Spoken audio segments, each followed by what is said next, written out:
હિમાચલ પ્રદેશના કાંગડા જિલ્લામાં ભારે વરસાદે વિનાશ વેર્યો છે, જેના કારણે ચક્કી નદી પરના રેલવે પુલનો એપ્રોચ તૂટી ગયો છે.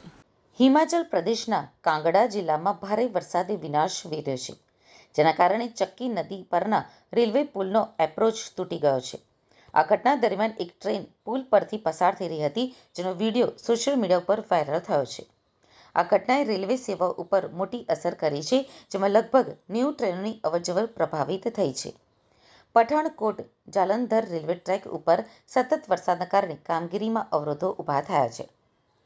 કાંગડા જિલ્લાના ધંગુ વિસ્તારમાં ચક્કી નદી પરના રેલવે પુલનો એપ્રોચ ભાગ ભારે વરસાદ અને પૂરના પ્રવાહને કારણે તૂટી ગયો છે.